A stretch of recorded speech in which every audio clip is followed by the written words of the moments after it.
آج ہم ستاروں میں موجود مختلف پیٹرن جنہیں کنسلیشن کہا جاتا ہے ان کے بارے میں دیکھیں گے۔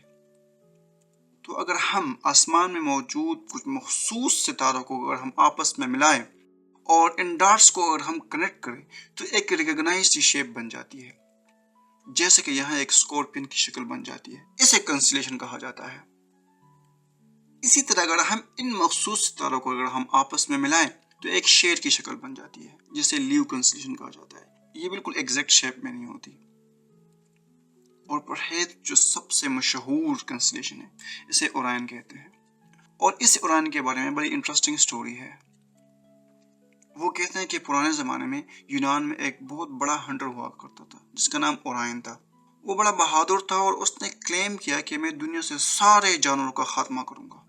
اس پر ان کا جو زمین کا خدا تھا اس کو غصہ آ گیا اور اس نے کہا کہ تم کیوں اس کو مارنا چاہتے ہو، یہ تو زمین کی حسن ہے۔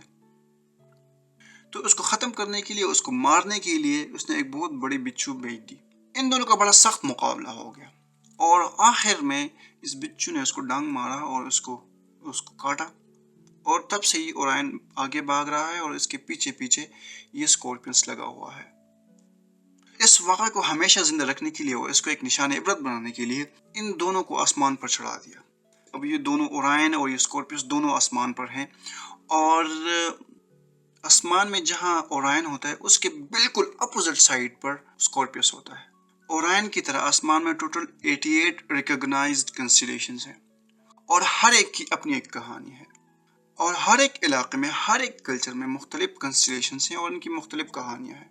ان 88 کنسٹیلیشن میں 12 ایسے کنسٹیلیشن ہیں جنہیں زوڈیاک کنسٹیلیشن کہا جاتا ہے۔ لبرا کے علاوہ باقی سارے زوڈیاک کنسٹیلیشن کی شکل کسی نہ کسی جانور سے ایسوسیٹڈ ہے، اور انہی کنسٹیلیشن کی مومنٹ اور پوزیشن کو ایسٹرولوجر اور علم نجوم والے لوگ پریڈکشن کے لیے یوز کرتے ہیں۔